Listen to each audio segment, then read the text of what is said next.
من تو را دوست می‌دارم در حالی که یگان بار ندیدم. من همه چیز را درباره‌ات می‌دانم. من تو را جستجو کردم. من کتاب‌های زیاد خوانده‌ام به خاطر اینکه درباره‌ات دانم. من نام تو را در گوگل گفتم. درباره تاریخت کتابخانه‌ها را جستجو کردم. برای که مرا گفتند که تو مرا دوست می‌داری. ولی من حیرانم که ما یگان بار وا نخورده‌ایم. چی خیلی میشه دوست داری کسی را که یگان بار ندیده‌ای؟ و من گفتند که دولت روم را چپاگردان کرده‌ای به خاطر من.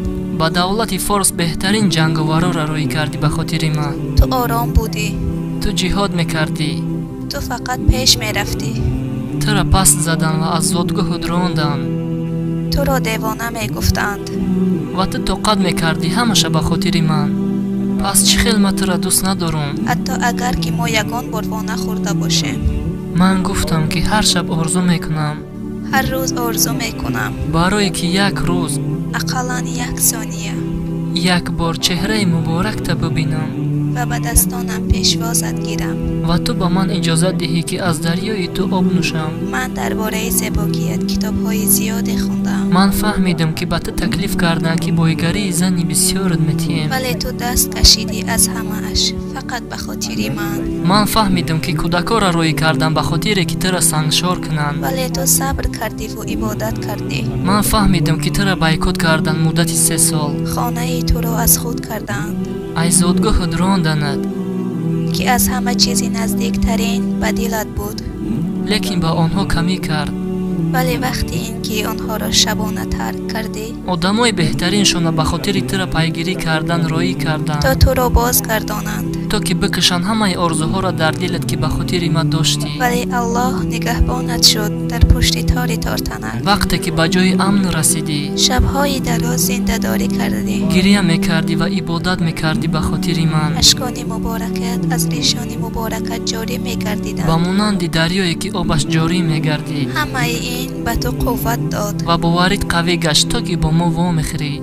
بعد چند سال آنها جنگ اعلان کردند بر ضدت و با ارتش 1000 نفر آمدند. ارتشت 300 نفر داشت ولی غالب برآمدی. بعد چند ارتششان را قوت دادند و بر ضدت خستند ولی نتوانستند. و بعد نفرتشان زیاد گشت در حقت. ولی مهر تو نسبت من زیاد گشت. بعد چند با تو صلح بستند و صلح شکنی کردند. باز زیدت خستند، خواستند که حقوق تو را پایمال کنند. ای صلح خود گشتند. لیکن به خاطر اینکه رحمتی بر عالمیانی، دوست دارنده نکوکارانی، دوست دارنده ما امتانت هستی، تو شرطنامه آنها را قبول کردی و راضی گشتی به شرطان آنها. مردم میگن که لیلی و مجنون بزرگترین تاریخ عشق است. ولی من به آنها میگویم چه خیلی این بزرگترین عشق است، در حالی که او کسی را من دوست می‌دارم همه این کارها را در حق ما کرده. انسانی را که من میشناسم جان فدایی کرده است به خاطر من. انسانی را که من میشناسم ارتش جنگاورانش را به سوی شرق غرب روی کرد تا که ما دوجه بودتانم. انسانی را که من میشناسم طرز حیات را برای من یاد داد. من میدانم که او پیغمبر مایه و من فخر میکنم این گپ گفتنده. او به من باوری داد که من به راه راستم. او مادر رهبرای، پدرای، جنگاورای و بهترین دوستای. پیامبر عشق است، پیامبر عالم است و پیامبر عدالت است.